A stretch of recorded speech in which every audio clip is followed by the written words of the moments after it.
कल जो पैराग्राफ हुआ था आखिर में, तो पढ़ के आगे बढ़ेंगे।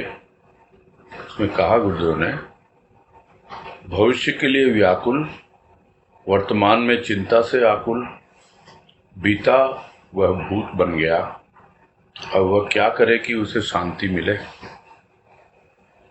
हाट बाट में उसे शांति कुछ देने पर मिलती तो शायद वह शांति खरीद लेता, किंतु शांति तो कोई वस्तु नहीं, यह तो मन के भाव हैं जो व्यक्ति को शांत कर सकते थे यदि योग का प्रभाव जीवन में स्थान पाता। आता और जाता कुछ न पाता तो क्यों आता और क्यों जाता। जाना अनिवार्य था और आना भी। योग होता योग से तो आना भी सार्थक होता और जाना भी। योग की ओर उसने ध्यान ही न दिया, दिया भोग की ओर, फलस्वरूप आवागमन से मुक्त न हो सका। मुक्त और युक्त का भाव भी मनुष्य कब जान पाया, जब तक जिसे पाना था उसे न जान पाया। और यही हमने भाव लिया था कल कि किस प्रकार से प्राणी का जीवन बीत रहा है और क्या उसका लक्ष्य है। उसकी ओर यदि कुछ ध्यान दे तब तो समझ में आए उसे कि वर्तमान में बस चिंता ही चिंता है उसको, और किसकी, भविष्य की। भविष्य की चिंता से वो आकुल व्याकुल हो रहा है। और यदि अतीत में यानी भूतकाल में कुछ किया तो उसमें यदि कुछ गलत हो गया या कुछ मनचाही बात न हुई तो वह भी उसे भूत बन के भयभीत करती रहती है, डराती रहती है। तो इस प्रकार से जीवन बीतता रहता है। चाहता तो है शांति, और यह भी सोचता है कि शायद बाजार में कहीं पर शांति मिले तो वो कुछ न कुछ देकर, पैसे देकर शांति खरीद ले, किंतु शांति तो कोई वस्तु है नहीं। यह तो मन के भाव हैं जो खरीदे नहीं जा सकते, अपनाए जा सकते हैं। अपनाने का मतलब आप मन में कुछ ऐसा भाव लाओ ताकि आप शांत हो पाओ। तो शांत हो सकता था प्राणी यदि योग को अपनाता और योग के प्रभाव में अपना जीवन बिताता। अन्यथा आना जाना तो लगा ही हुआ है सबके साथ, देखते ही रहते हैं हम।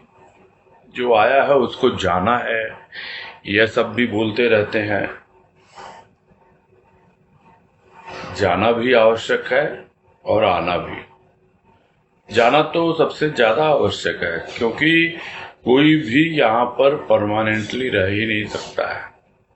कितना ही किसी ने अच्छा किया हो, भले ही शांतिपूर्ण जीवन बिताया हो, शरीर तो उसका जाता ही जाता है, छोड़ना ही पड़ता है शरीर।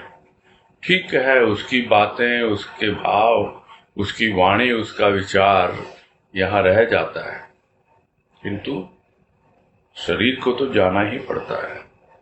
किंतु जिसने योग का आश्रय ही नहीं लिया, शांतिपूर्ण ढंग से जीवन व्यतीत ही नहीं किया, वो अगर जाएगा भी तो क्या फिर से आने के लिए ही जाएगा। उसे आवागमन के चक्र से छुटकारा नहीं मिलता। प्राणी की क्या अवस्था है, थोड़ा बहुत ध्यान देता भी है तो भोग की ओर ही देता है। और यही कारण है कि भोग उसे लिप्त करता है वस्तुओं में, व्यक्तियों में, और न जाने कितनी आसक्ति उसके भीतर प्रवेश कर जाती है। यदि योग की ओर ध्यान दिया होता तो हो सकता है वो शांति पाता और धीरे धीरे यदि चिर शांति में परिवर्तित हो जाता उसका योग, तो आवागमन से मुक्त भी हो पाता। और मुक्त और युक्त का भाव इतना सा ही है, जिसको जानना बहुत आवश्यक है कि जितना हम युक्त होते जाएंगे प्रभु के भाव से, उतना ही हम मुक्त होते जाएंगे दुनियादारी के झंझट से, चिंता से, व्याकुलता से, भोगों से, रोगों से। इन सब से अपने आप ही हम मुक्त होते जाएंगे। उसके लिए कुछ प्रयास नहीं करना पड़ता है, जिसको बाबा कहते हैं स्वतः त्याग हो जाता है उनका। तो यदि हम भाव से जुड़ जाए, भाव योग को अपना लें और वही हमारा जीवन बन जाए, तो मुक्ति कहीं गई नहीं है। अपने आप ही मुक्ति जीते जी ही अनुभव में आने लगती है। तो सबसे पहले यही है, लक्ष्य निर्धारित करें कि हमें क्या करना है इस जीवन में, हमें क्या पाना है और क्या खोना है। अन्यथा जीवन तो खोया ही जा रहा है, समय तो जा ही रहा है। अब वो जो समय जा रहा है, वो समय जाया न हो, यानी बर्बाद न हो, तब हमें समझ में आएगा कि ये जो जीवन की अवधि समय के रूप में मिली है, तो जिसे हमें पाना है उसे हम जानें और उसमें लग जाएं और आगे बढ़ते चले जाएं। ये है जानना और पहचानना और आगे बढ़ना। आज कह रहे हैं भोग अग्नि है और योग मानसिक जल। जलते हैं प्राण, किंतु शांति रूपी जल न मिला तो जलेगा ही। चाहे आंखों में दुख के कारण कितना ही जल आए, चाहे शरीर ही क्यों न जल जाए, जलन का कारण योग नहीं भोग है। भव और भोग, भव में आया तो क्या केवल भोग के लिए?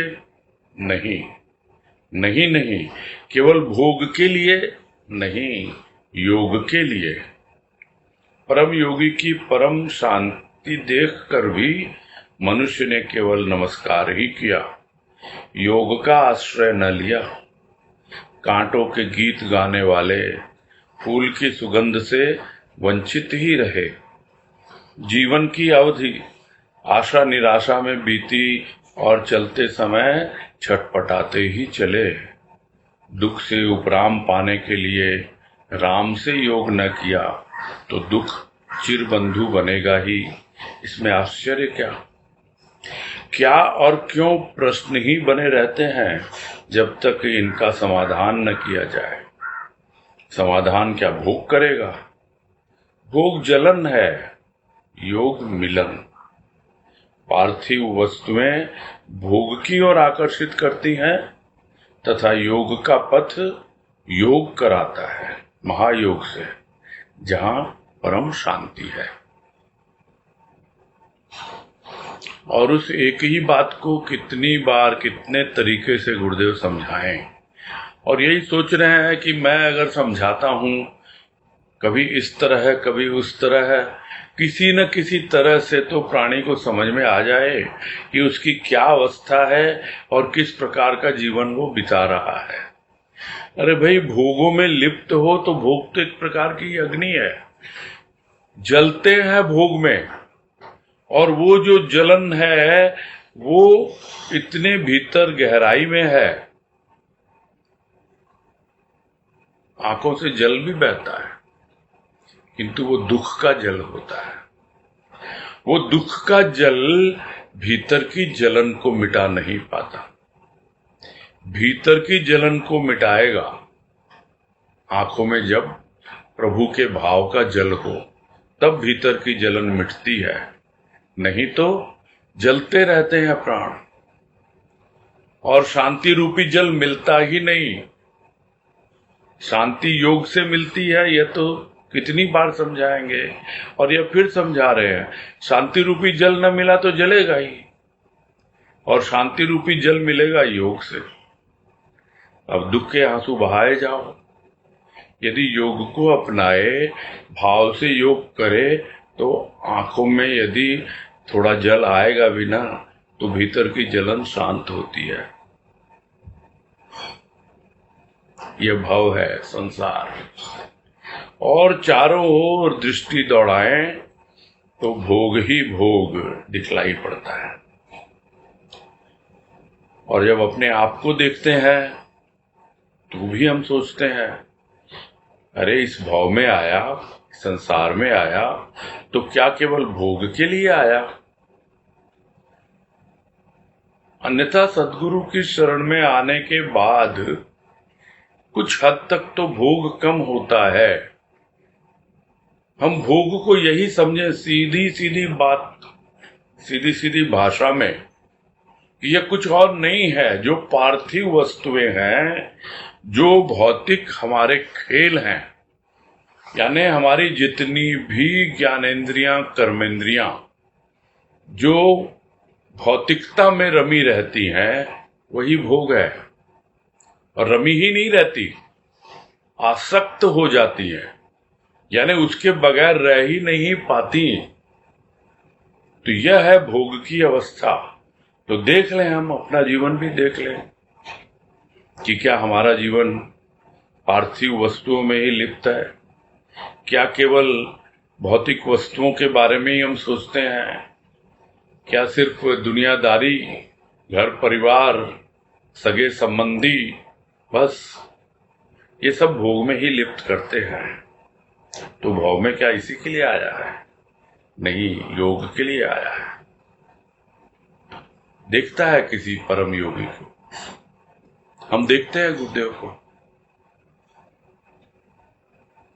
कितनी शांति उनके चेहरे पे झलकती है। और वो परम शांति का अनुभव भी कुछ क्षण होता तो है, किंतु हम करते क्या है? उस परम शांति को देखकर बस उनको नमस्कार कर दिया, प्रणाम कर दिया।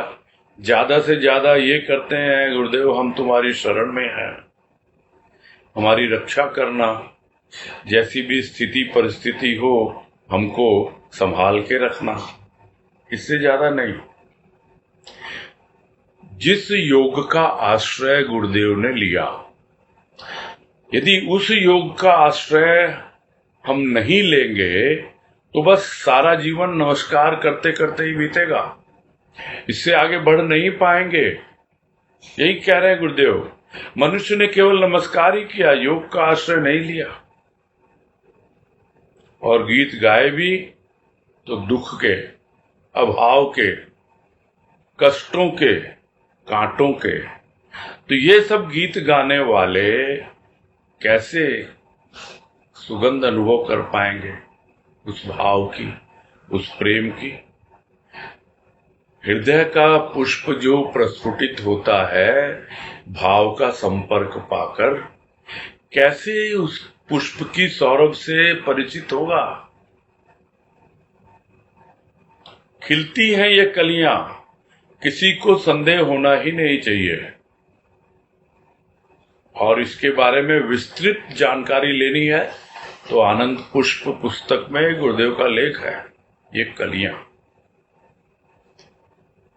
खिलती हैं कलियां,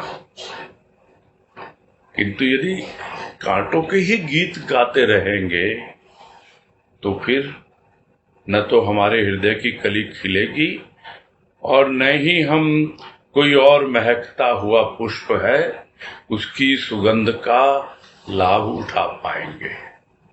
तो हम सुगंध से वंचित ही रह जाएंगे, यही समझना है। और जीवन की अवधि कैसे बीत रही है, कभी आशा होती है हाँ हाँ हो जाएगा काम, फिर नहीं होता है, निराशा आ जाती है। निराशा आती है, दुख घेर लेता है, फिर आशा बंधती है, फिर हम सोचते हैं काम हो जाता है तो सुख आ जाता है। तो आशा, निराशा, सुख, दुख, इन्हीं सब में तो पूरा जीवन बीता जा रहा है।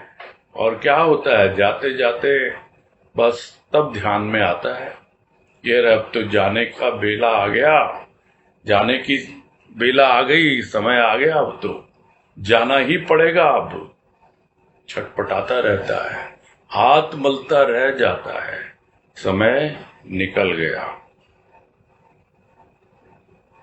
यदि समय रहते उस दुख से अलग होने का प्रयास करता, उस दुख से उपराम होने के लिए राम से योग करता, तो क्या दुख उसका हमेशा साथी बना रहता? नहीं, फिर उसका साथी होता राम। यहां राम से मतलब वो अवतारी अयोध्या वासी राम नहीं, यहां राम का मतलब परमात्मा से है। यदि योग करता उससे, उस परमात्मा से, जिस किसी रूप में भी वो हमारे जीवन में आया, उससे हम योग करें, उससे जुड़े, तो क्या जुड़े, कैसे जुड़े? लोग करते क्या है, अपनी पॉकेट में तस्वीर रख लेते हैं गुरुदेव बाबा की, हम उनसे जुड़े हुए हैं। खाली पॉकेट में रखने से नहीं होता है, दिल से जुड़ना होता है। फिर बोलते नहीं, मेरी पॉकेट मेरे दिल के एकदम करीब है ये तो,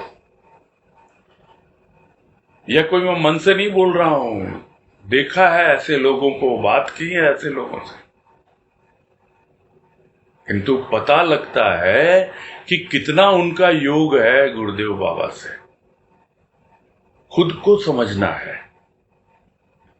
कि यदि हमें दुख से उपराम होना है, दुख से बाहर निकलना हमेशा हमेशा के लिए, तो फिर राम से योग करना होगा। और अगर नहीं तो फिर दुख है ही हमारा चिरबंधु। चिरबंधु यानी जन्म जन्मांतर से है वो, पुराना। तो जो चिरबंधु है उससे पिंड छुड़ाए, तभी तो चिर शांति आए हमारे पास। किसी ऐसे को बंधु बनाए ताकि हमारी वंदना सफल हो। हमारा साथी कौन है, हमारे प्राणों का साथी कौन है, यदि उस पर विचार करें, वो तो हमेशा ही रहा है, किंतु फिर भी हमने दुख को ही महत्व दिया, वही हमारा साथी बन के रहा। और इससे मिला क्या हमें? हमें जलन ही जलन मिली और दुख ही दुख मिला। तो यही कह रहे हैं, तो इसमें आश्चर्य की क्या बात है भाई? तो ये प्रश्न तो रहेंगे ही, जब तक हम इसका समाधान नहीं ढूंढेंगे कि ये क्या है, आश्चर्य की क्या बात है, क्यों आश्चर्य हो रहा है किसी को, तो समाधान ढूंढना पड़ेगा। किंतु भोग में लिप्त होकर इनका समाधान नहीं मिल सकता है। तो भोग करेगा इनका समाधान क्या? अरे भाई, भोग में तो जलन ही जलन है। समाधान चाहिए तो उससे मिलन करो, और मिलन क्या है? योग है। तो इस प्रकार जब तक हम पार्थिव वस्तुओं के आकर्षण से बाहर निकलते नहीं, भोग से बाहर निकलते नहीं, अपनी भावनाओं में, अपने विचारों में प्रभु के भाव को, उसके प्रेम को प्रश्रय देते नहीं, उनसे योग करते नहीं, तब तक दुख ही दुख है, अभाव ही अभाव। तो ये जितनी पार्थिव वस्तु है, ये हमें नीचे गिराती है। सबसे भारी क्या है? यह भूमि, यह पृथ्वी सबसे भारी है। इसीलिए जो कुछ भी ऊपर उछाला जाए, ये इसको खींच लेती है। वैसे ही है, हम जितना ऊपर उठना चाहते हैं उठ नहीं पाते, फिर ये पार्थिव वस्तुएं, फिर ये पृथ्वी हमें खींच लेती है और हम इधर उधर भटक जाते हैं। क्योंकि आकर्षण हमारे भीतर किसका है? पार्थिव वस्तुओं का। और वो पार्थिव वस्तुएं हमें भोग की ओर ले जाती है। योग का यदि पथ अपनाना है तो हमको जुड़ना ही पड़ेगा उस भाव योगी से, उसका जो योग है उससे, और धीरे धीरे उसकी कृपा से हमारा संपर्क भाव योग से भी, महायोग से भी होगा। और जिस दिन महायोग में हमारा योग समा जाएगा वही चिर शांति है, वही परम शांति है। आगे कह रहे हैं परम शांति इसी भाव में है। इसे स्वीकार करने वाले मनुष्यों की संख्या अति अल्प। लक्ष्यहीन जीवन जीवन नहीं, भार है प्राणी के लिए, भाव के लिए। चिंतित दुखित मनुष्य की आकृति देखकर यही न विज्ञ कहेगा कि इसकी कौन सी कृति का फल है कि आकृति ही मलिन हो गई।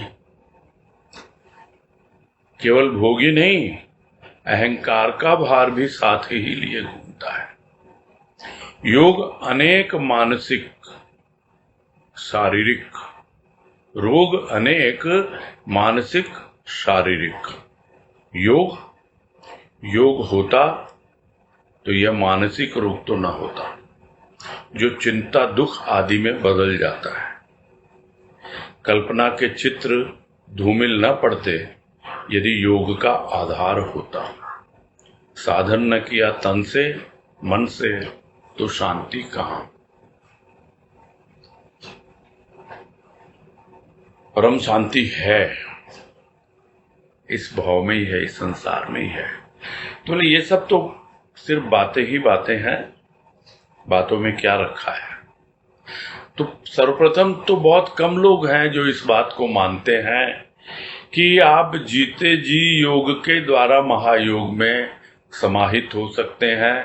पूरी तरह भीतर बाहर आप उस भाव से आविष्ठित हो सकते हैं। बहुत कम लोग हैं इस बात को स्वीकार करने वाले, और कर लेते हैं। उसकी क्या पहचान है?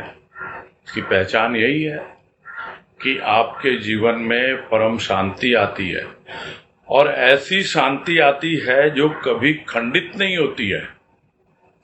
ठीक है, जिस तरह ऊपर लहरों पर समुद्र थोड़ा हिलता डुलता दिखलाई देता है वो अलग बात है, किंतु भीतर में कितना शांत है समुद्र, वो समुद्र को ही पता है। किंतु इस बात को भौतिक उदाहरण द्वारा समझकर भी प्राणी समझ नहीं पाता और परम शांति के लिए योग नहीं करता। तो ऐसे लोगों का जीवन क्या है? उनके जीवन में कोई लक्ष्य ही नहीं है। उसको पता ही नहीं, जिसे पाना था वो उसको समझ ही नहीं पाया आज तक कि क्या पाना है उसको आखिर। अरे सत्संग मिला है, क्या लेना है हमें सत्संग से? क्या हमारा उद्देश्य है सत्संग में आने का? क्या हमारा लक्ष्य है? कम से कम वो हम जाने। यहां गुरुदेव लक्ष्य बोध करा रहे हैं बार बार कि परम शांति तुम्हारा लक्ष्य है, और वो बिना योग के संभव नहीं है। और जिसके जीवन में लक्ष्य है ही नहीं, जो लक्ष्य को स्वीकार ही नहीं करता, तो ऐसा लक्ष्यहीन जीवन स्वाभाविक है। कभी ये करेगा, कभी वो करेगा, कभी उधर भागेगा, कभी उधर भागेगा, तो ये लक्ष्यहीन जीवन है। तो एक को अपनाए, एक के लिए पढ़े, आगे बढ़े, और उसके बाद उसका जो रास्ता है, जो रास्ता वो सुझा रहा है हमको, जो बतला रहा है, तो हम उसको अपनाएं तो सही ना। उसके हिसाब से अपना लक्ष्य निर्धारण करें, और नहीं तो फिर ठीक है, बोले नहीं हमारा जीवन तो बड़े आराम से चल रहा है, कोई भार नहीं है, हम तो पूरी शांति से जी रहे हैं, तब इसका मतलब आपका तो योग हो चुका है महायोग से। फिर तो ये सब पढ़ने सुनने की कोई आवश्यकता ही नहीं है हमें। गुरुदेव ने उनके लिए ही लिखा है, हम जैसों के लिए ही, जो होता कुछ नहीं और सोच के बैठ जाते हैं कि हमको सब कुछ मिल गया। उनकी आंखें खोलने के लिए है ये सब, ये लेख जो लिखे हैं गुरुदेव ने। तो लक्ष्यहीन जीवन जीवन नहीं है, भार है, खुद के लिए, प्राणी के लिए और इस संसार के लिए भी। बस आता है और बोझ बढ़ाता है पृथ्वी का और चला जाता है। तो कोई भी समझदार व्यक्ति ऐसे प्राणी का चेहरा देख के क्या कहेगा भाई कि इसके कौन से कर्म थे, कौन सी कृति का फल है कि इसकी आकृति ऐसे हो गई। मुझे तो एक गजल की लाइन याद आ गई,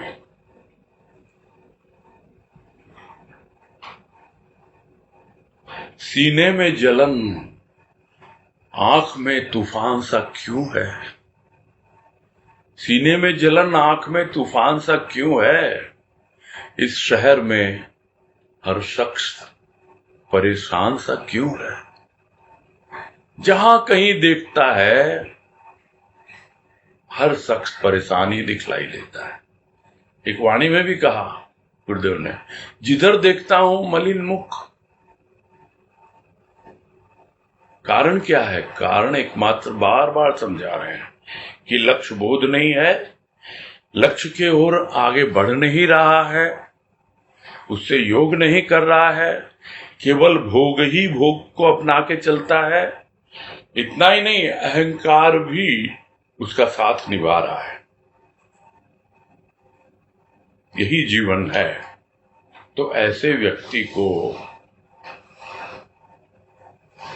रोग ही रोग मिलेंगे। मानसिक तो पहले आएंगे और उसका प्रभाव शरीर पे भी पड़ेगा।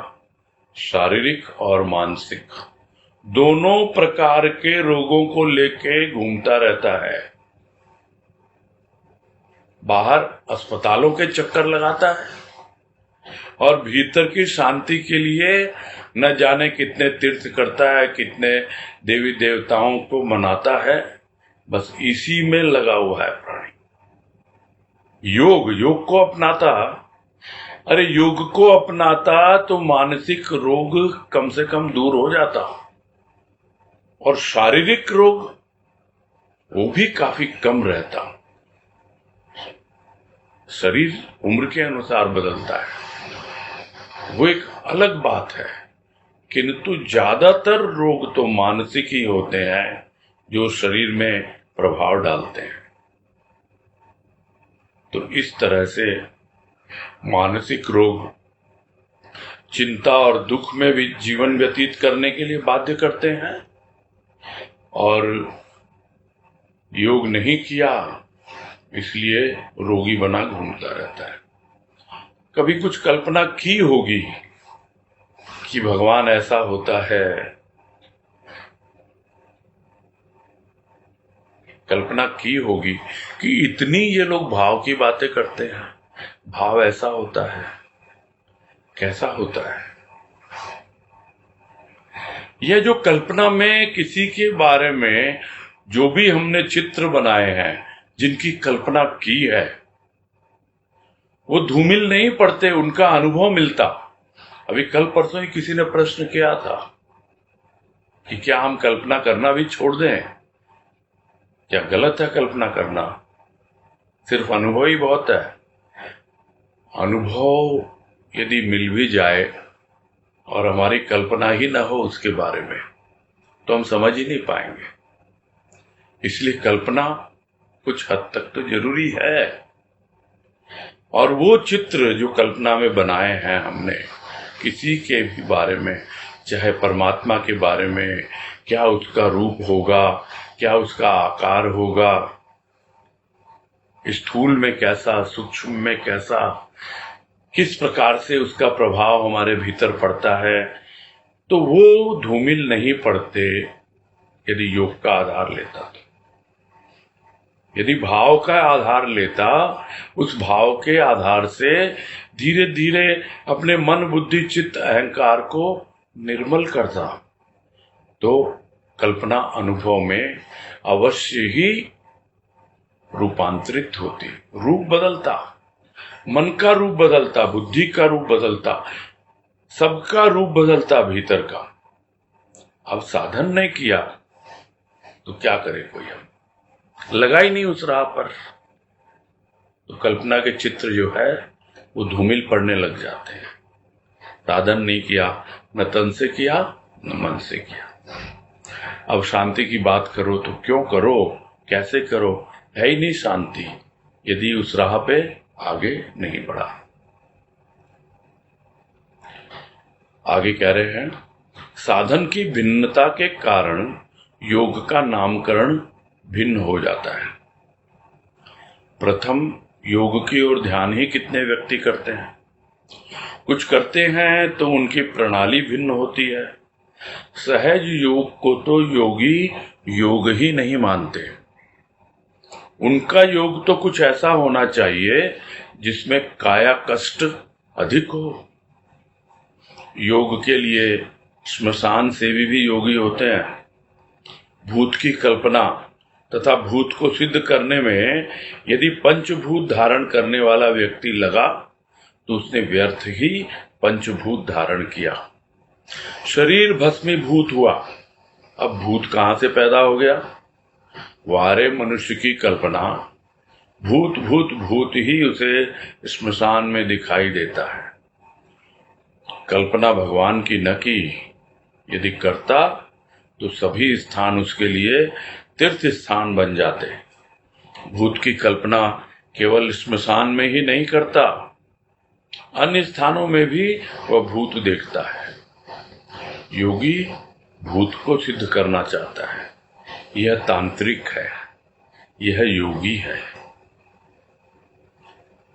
और पहले भी ये बातें समझा चुके हैं गुरुदेव, इसी लेख में समझा चुके हैं कि लोग स्मशान सेवी होते हैं और अपने आप को मानते हैं कि हम योगी हैं।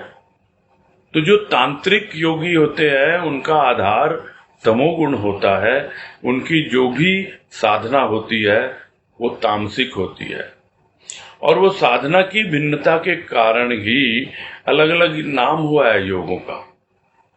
तो बहुत कम लोग हैं जो ध्यान देते हैं या समझ पाते हैं कि कौन किस प्रकार का योग अपना करके अपना जीवन यापन कर रहा है।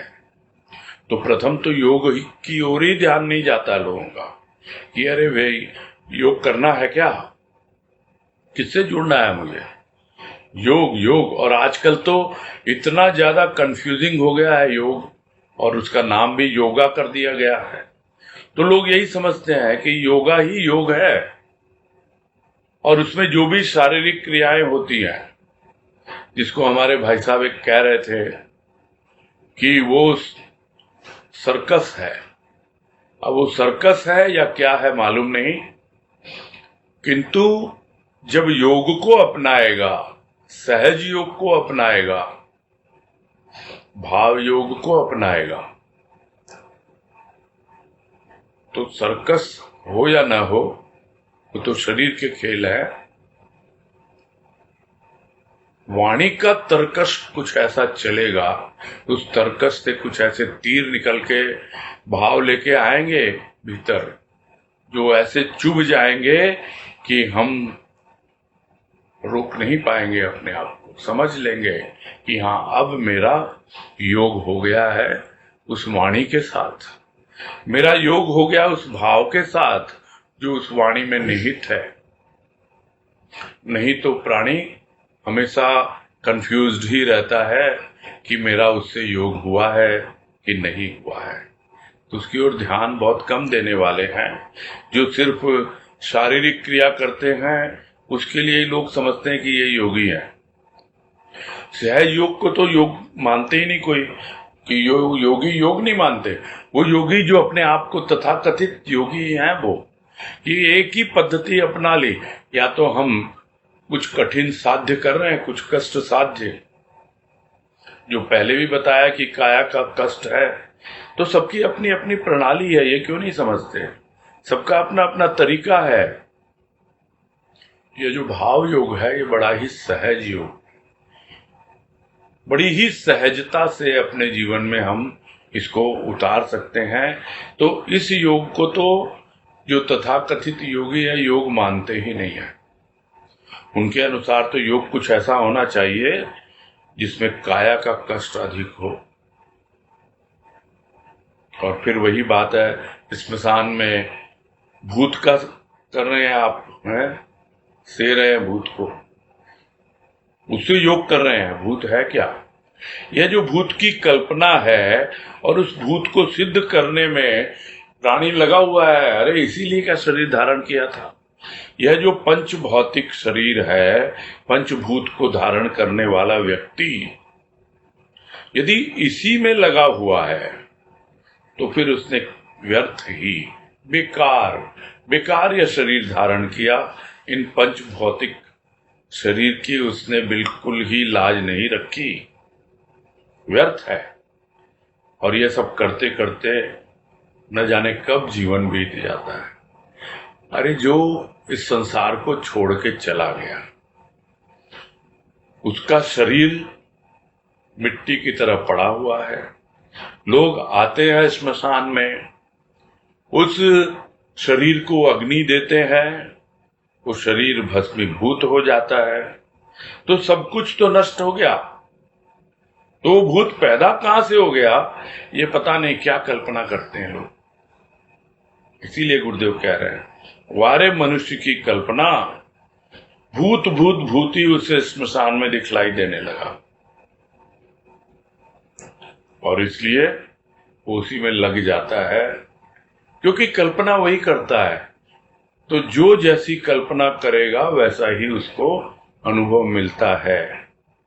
कल्पना भगवान की होती तो भगवान उसको अनुभव में आता, तो सभी स्थान उसके लिए तीर्थ स्थान बन जाते। यानी फिर यह नहीं कि 4 धाम में ही भगवान रहता है, वही तीर्थ स्थान है कि चारों धाम की मैं यात्रा करूं तो हो गए मेरे तीर्थ, हो गया मेरा भगवान का दर्शन। अरे जहां वो बैठा है वहां पर भी भगवान है, उसे अनुभव मिलता यदि वो भगवान की कल्पना करता और भाव का साधन अपना करके, भाव से योग करके उस राह पे आगे बढ़ता। तो जो भूत की कल्पना कर रहा है वो सिर्फ स्मशान में ही नहीं कर रहा है, मरघट में ही नहीं कर रहा है, वो अन्य स्थानों पर भी देख रहा है। अच्छा यहां पर भूत है, वहां पर भूत है, अरे इसमें भूत चढ़ गया, इसको भूत ने पकड़ लिया। यही सब, इन्हीं सब बातों में वो उलझा रहता है। और योगी क्या है, अपने आप को योगी कहता और वो सबके सामने सिद्ध करना चाहता है, भूत को सिद्ध करना चाहता है। कहता भूत होता है, भूत भूत भूत कह के भूत को सिद्ध करना चाहता है। वो वास्तव में तांत्रिक है, वह योगी है। लोग कहते हैं वह योगी है, क्या योगी यही होते हैं? तो इस प्रकार से यदि देखें हम तो न जाने क्या रूप बनता है योग का।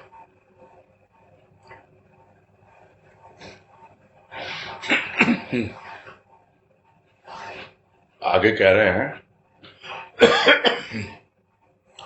प्रेम से प्रभु का स्मरण कर आत्मविभोर हो जाता मनुष्य, तो योग होता महाशक्ति से।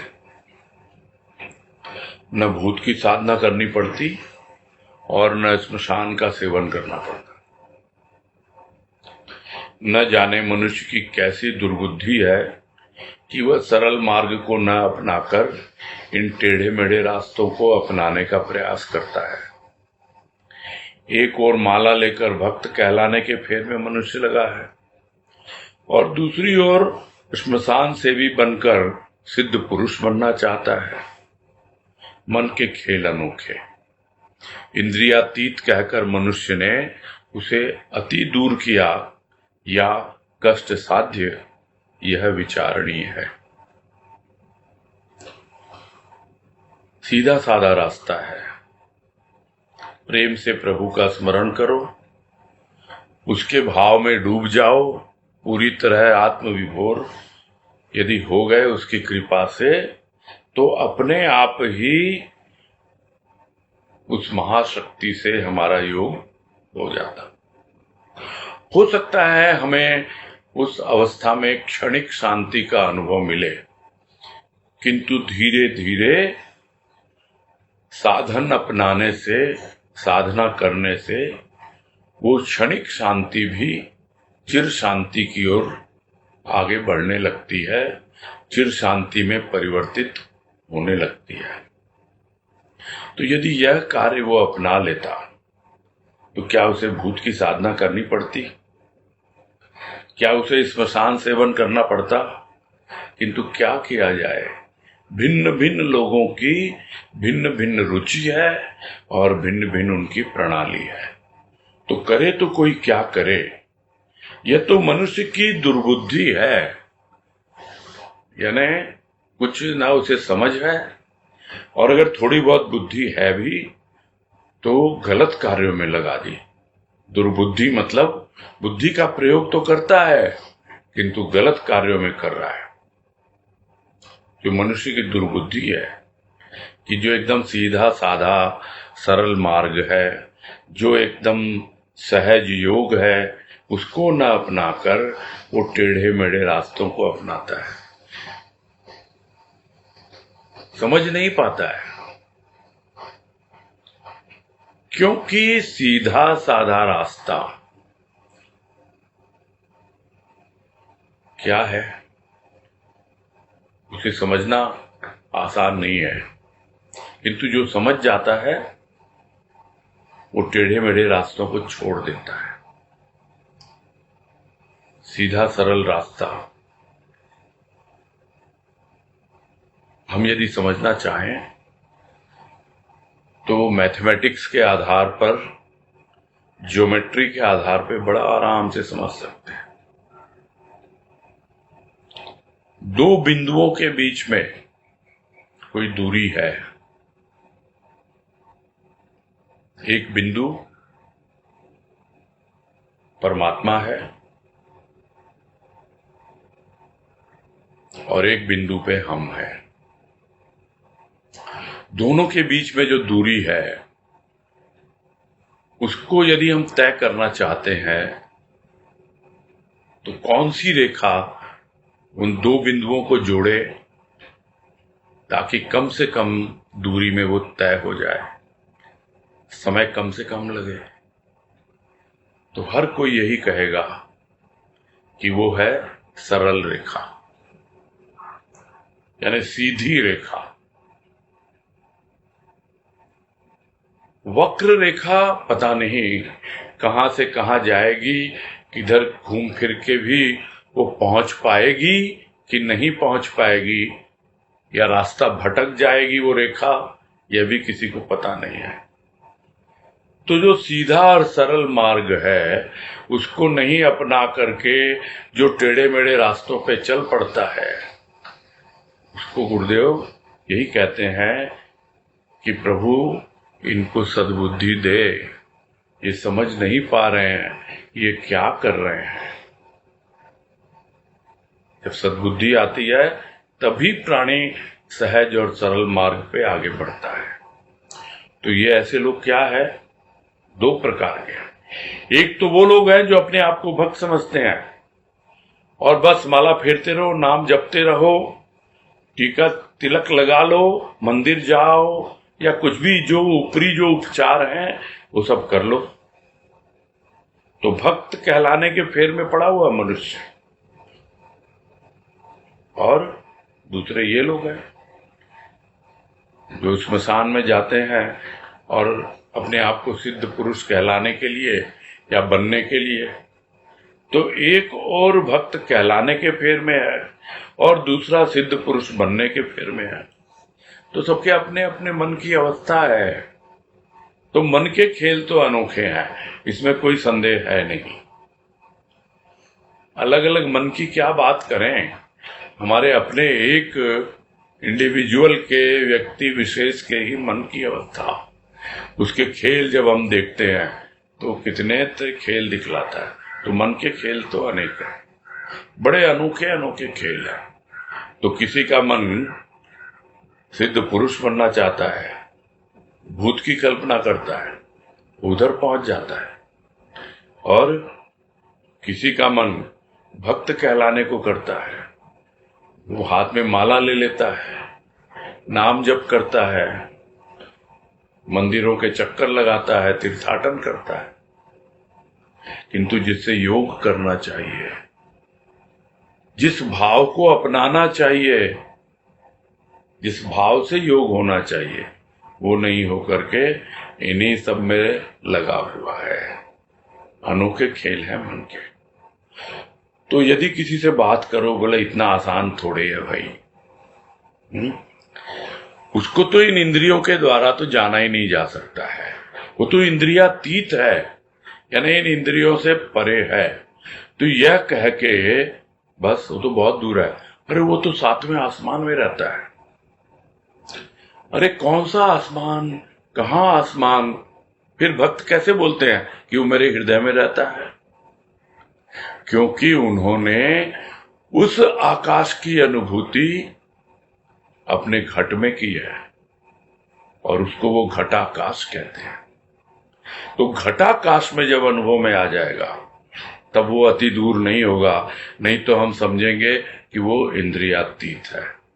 तो इंद्रियातीत कहकर मनुष्य ने उसे अति दूर किया, या फिर कष्ट साध्य कि और कष्ट, बहुत कष्ट उठाना पड़ता है भाई, ये करना पड़ता है, वो करना पड़ता है, तब जाकर के भगवान मिलता है।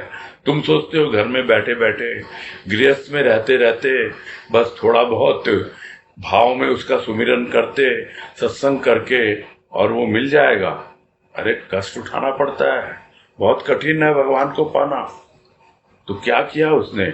दूर किया, या और उसको पाना कठिन बना दिया? ये इन बातों पे जब तक विचार नहीं करे प्राणी, समझ नहीं पाता है। बस यही पूरा करते हैं।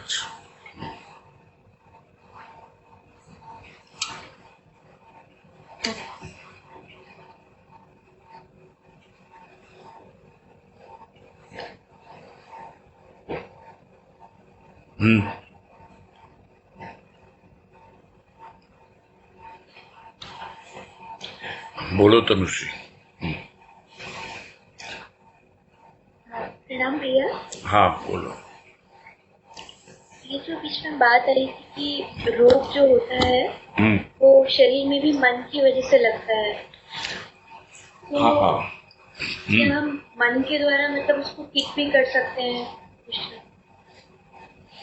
देखो क्या है कि असमय का जो रोग होता है, वो मैंने कहा था उसमें भी कि उम्र के साथ जो थोड़े बहुत रोग होते हैं शरीर को जो लगते हैं, वो तो एक स्वाभाविक है।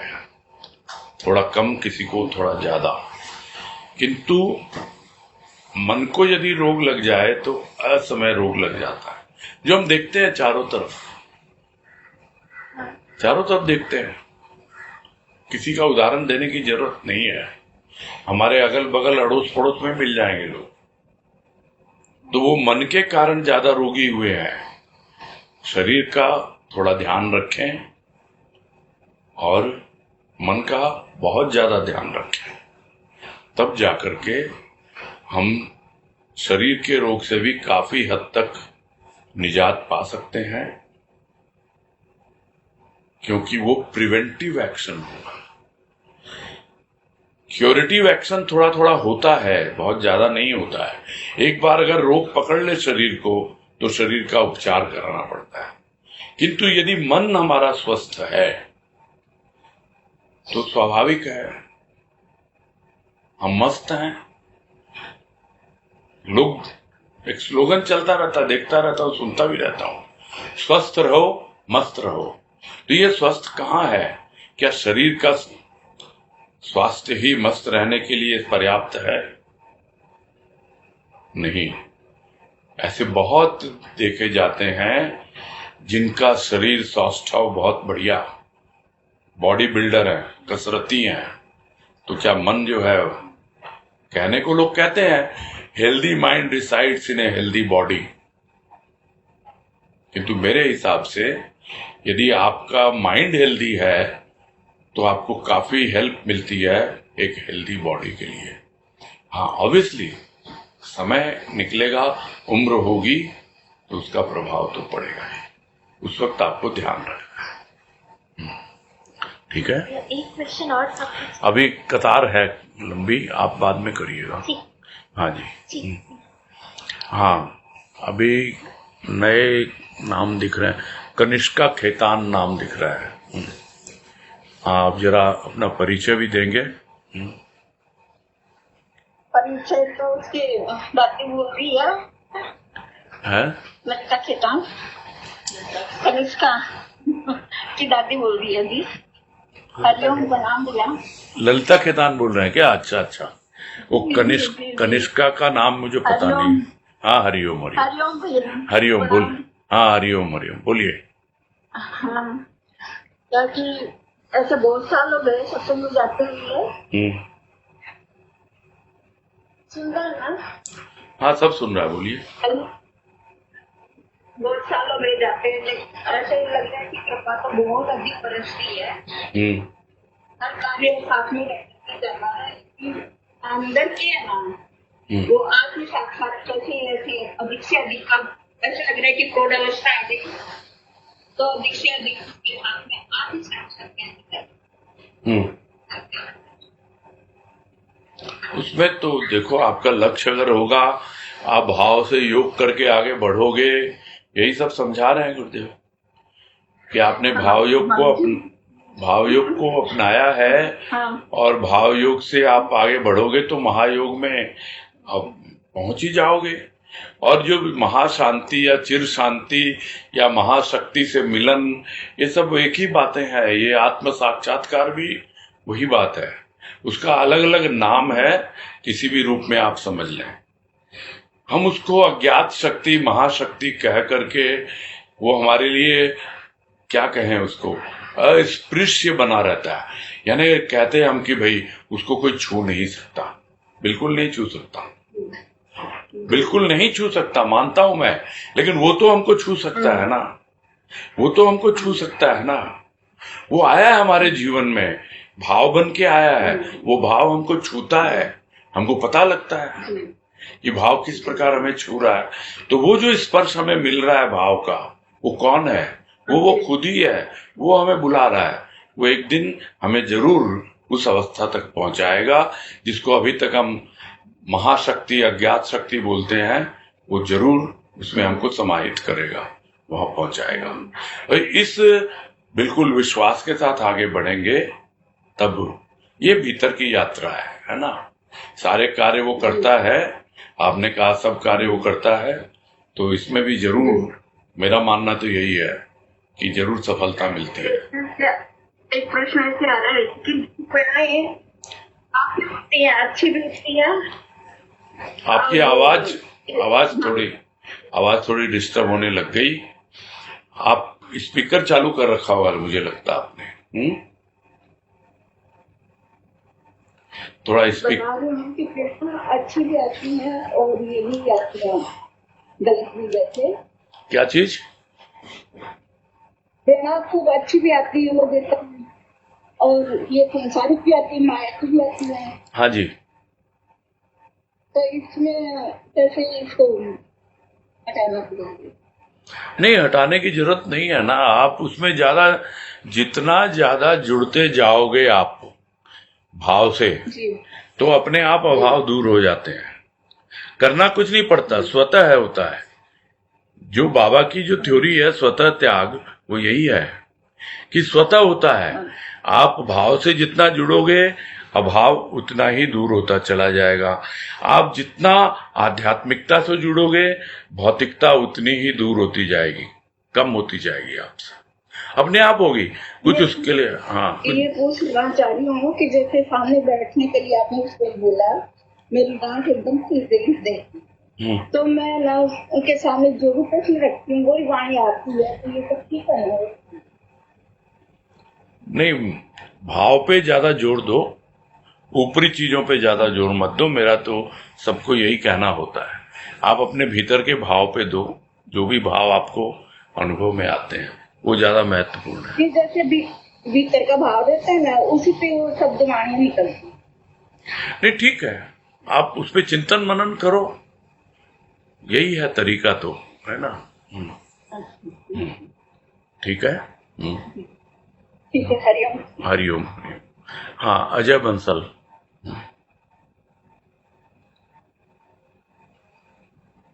हाँ भैया प्रणाम। हाँ नमस्कार, बोलिए। ये कल आपने कुछ आत्म निवेदनम के ऊपर कुछ कहा था, तो थोड़ा समझना था, वो यही भाव योग है या कुछ और है? नहीं, भाव योग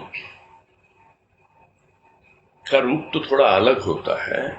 वो नवधा भक्ति में कहा था, जब भक्ति की बात आई थी ना, तब कहा गया था कि उसमें से भक्ति का जो रूप होता है आत्मनिवेदनम, वो एक नवधा भक्ति में से एक भक्ति है, जो 9 प्रकार की भक्ति बताई गई है।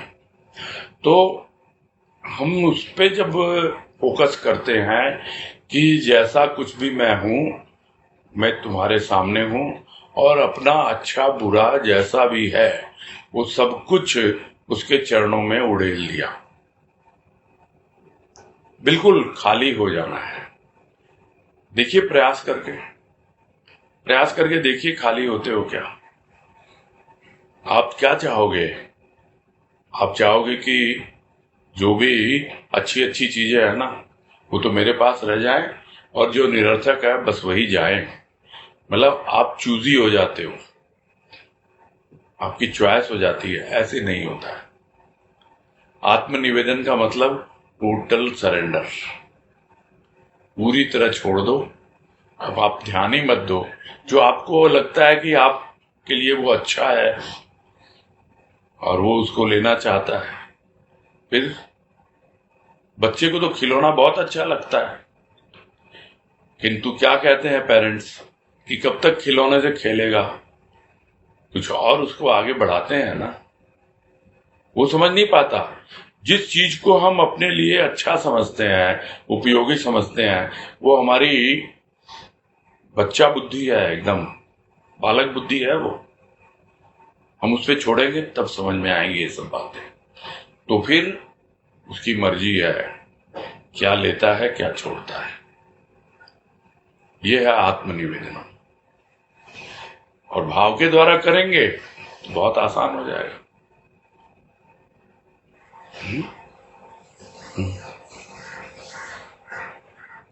ठीक है। इसकी शुरुआत नहीं होती है। आपके मन में एक डिटर्मिनेशन होना चाहिए कि मैंने उस पे छोड़ दिया सब, और बैठ जाओ उसके सामने। आपको अगर ऐसा लगता है तो बैठ करके बोल दो, गुरुदेव मैंने सब दे दिया तुमको, कुछ नहीं है मेरे पास। जो मैंने एक बार पहले भी कहा था, अलग ढंग से कहा था, वो हो सकता है बहुत से लोगों को अच्छा ना लगा हो। मैंने कहा था अपने आप का दिवालिया घोषित कर दो, बैंकरप्ट हो जाओ आप, तो कुछ नहीं है मेरे पास। फिर देखो कहां से पूंजी आती है ये दुनिया में जीने के लिए। व्यापार मतलब ये भौतिक व्यापार नहीं है, ये आध्यात्मिक व्यापार है। सत्संग की, आध्यात्मिकता की मिलेगी, जरूर मिलेगी। इतना सरेंडर होना चाहिए, तभी आगे कुछ बढ़ पाएगा आदमी। इंस्टॉलमेंट में करना चाहते हो करो, आपकी मर्जी है, लेकिन उसी के अनुसार आप उसका लाभ उठा पाओगे। आत्मनिवेदन का मतलब एकदम पूरा। फिर आप देखोगे कि नहीं अभी भी कुछ रह गया, मैं पूरा छोड़ नहीं पाया, फिर करो ना। आपको लगे ये बाकी रह गया, फिर करो उसको, फिर सामने रखो उसकी बातें, तो ये चलता रहता है। ठीक है। ठीक है भैया, प्रणाम। हाँ प्रणाम। हाँ हरिओम। हाँ, नेक्स्ट अजय झुंझुनवाला।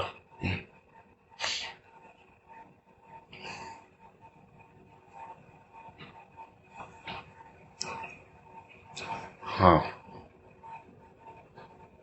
बोलिए। प्रणाम भैया। हाँ बोलिए। भैया कल आप बोले कि भक्त की मुष्टि में ही मुक्ति होती है, ये चीज समझ में नहीं आया। एक वाणी है गुरुदेव, आप ढूंढ लेना आ गया। कि भक्त के तो मुष्टि में मुक्ति है। ये गुरुदेव की वाणी है। हाँ। अब मुझे पूरा एग्जैक्ट वाणी भी याद नहीं है, लेकिन कल मैंने भाव थोड़ा अलग लिया था उसका। अलग ये लिया था कि मुट्ठी बंद करने से नहीं होगा, भक्त को जो मिलता है वो मुट्ठी खोले, है ना, जो उसको दिया है देने वाले ने, वो उससे वितरित करे और उससे भी हल्का हो जाए, तब जीते जी वो जीवन मुक्त अवस्था को जी सकता है। ये है उसका भाव।